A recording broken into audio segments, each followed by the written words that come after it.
हरे कृष्णा। नमस्कार। आज हम लोग सुनेंगे अनंत चतुर्दशी व्रत कथा। भादो मास के शुक्ल पक्ष की चतुर्दशी तिथि को अनंत चतुर्दशी के नाम से जाना जाता है और इस दिन अनंत के रूप में श्री हरि विष्णु की पूजा होती है। इस दिन व्रत करने वाली महिलाएं और पुरुष हाथ में एक धागा बांधती हैं जिसे अनंत धागा कहते हैं। इस धागे में 14 गांठ होती है जो 14 लोगों को निरूपित करती है।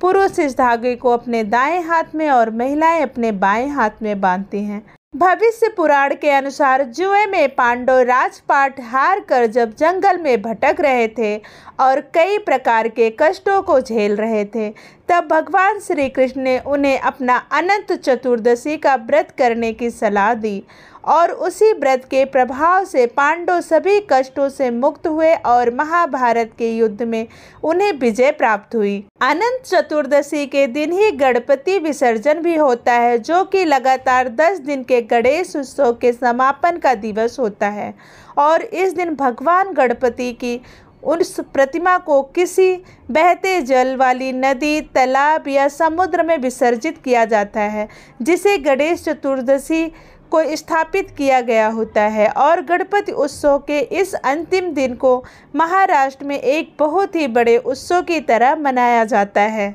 चलिए सुनते हैं अनंत चतुर्दशी व्रत कथा। एक बार महाराज युधिष्ठिर ने राजसूय यज्ञ किया।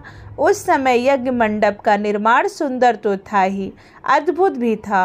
वह यज्ञ मंडप इतना मनोरम था कि जल व थल की भिन्नता प्रतीत नहीं होती थी। जल में स्थल तथा स्थल में जल की भांति प्रतीत होती थी। बहुत सावधानी करने पर भी बहुत से व्यक्ति उस अद्भुत मंडप में धोखा खा चुके थे।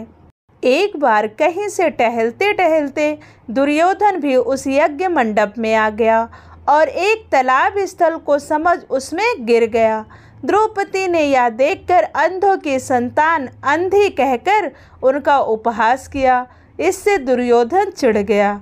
यह बात उसके हृदय में बाण के समान जा लगी। उसके मन में द्वेष उत्पन्न हो गया और उसने पांडवों से बदला लेने की ठान ली। उसके मस्तिष्क में उस अपमान का बदला लेने के लिए विचार उपजने लगे। उसने बदला लेने के लिए पांडवों को घृत कीड़ा में हराकर उस अपमान का बदला लेने की सोची। उसने पांडवों को जुए में पराजित कर दिया। पराजित होने पर प्रतिज्ञा अनुसार पांडवों को 12 वर्ष के लिए वनवास भोगना पड़ा। वन में रहते हुए पांडव अनेक कष्ट सहते रहे। एक दिन भगवान कृष्ण जब मिलने आए तब युधिष्ठिर ने उनसे अपना दुख कहा और दुख दूर करने का उपाय पूछा। तब श्री कृष्ण ने कहा, हे युधिष्ठिर, तुम विधिपूर्वक अनंत भगवान का व्रत करो। इससे तुम्हारा सारा कष्ट दूर हो जाएगा और तुम्हारा खोया हुआ राज्य पुनः प्राप्त हो जाएगा। यह कहते हुए भगवान श्री कृष्ण ने उन्हें अनंत चतुर्दशी के बारे में एक कथा सुनाई। प्राचीन काल में सुमंत नाम का एक नेक तपस्वी ब्राह्मण था। उसकी पत्नी का नाम दीक्षा था। उसकी एक परम सुंदरी, धर्मपरायण तथा ज्योतिर्मयी कन्या थी जिसका नाम सुशीला था। सुशीला जब बड़ी हुई तो उसकी माता दीक्षा की मृत्यु हो गई। पत्नी के मरने के बाद सुमंत ने कर्कशा नामक स्त्री से दूसरा विवाह कर लिया। जब सुशीला बड़ी हुई तो ब्राह्मण सुमंत ने अपनी बेटी सुशीला का विवाह कौटिल्य ऋषि के साथ करा दिया। विदाई में कुछ देने की बात पर कर्कशा ने दामाद को कुछ ईंटें और पत्थरों के टुकड़े बांध दिए। कौटिल्य ऋषि दुखी हो अपनी पत्नी को लेकर अपने आश्रम की ओर चल दिए, परंतु रास्ते में ही रात हो गई। वे नदी तट पर संध्या करने लगे।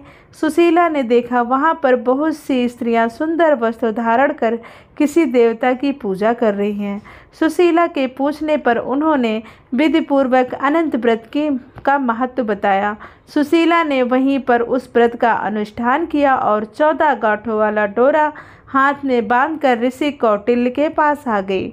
हाथ में डोरा बंधा हुआ देखकर कौटिल्य ऋषि ने सुशीला से डोरे के बारे में पूछा तो उसने सारी बात बता दी।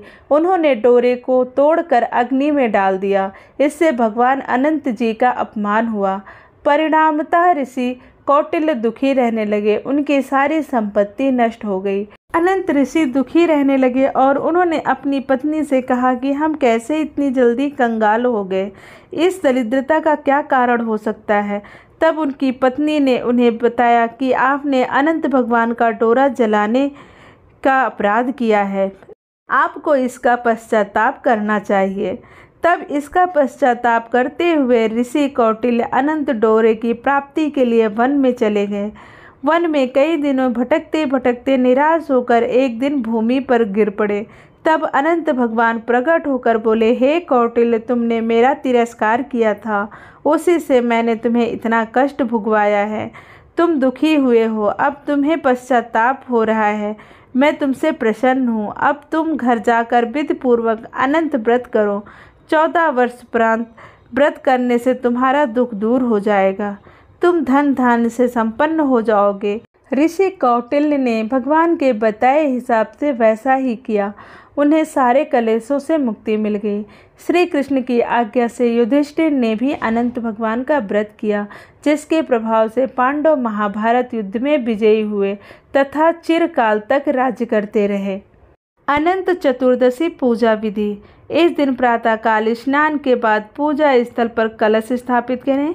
इसके बाद कलश पर भगवान विष्णु की तस्वीर लगाएं। एक धागे को कुमकुम, केसर और हल्दी में रंग कर अनंत सूत्र बनाएं। इसमें 14 गांठें लगानी चाहिए। इन सूत्रों को भगवान विष्णु की तस्वीर के सामने रखें। अब भगवान विष्णु और अनंत सूत्र की पूजा करें। पूजा के बाद अनंत सूत्र को अपने दाहिने हाथ की बाजू में बांध लें। महिलाएं बाएं हाथ की बाजू में बांधती हैं और पुरुषों को दाहिने हाथ की बाजू में अनंत सूत्र को बांधना चाहिए। दोस्तों, यह थी अनंत चतुर्दशी व्रत कथा और उसकी पूजन विधि। अगर आपको यह वीडियो अच्छी लगी हो तो प्लीज़ हमारे वीडियो को लाइक, शेयर और चैनल को सब्सक्राइब करना ना भूलें। धन्यवाद। राधे राधे।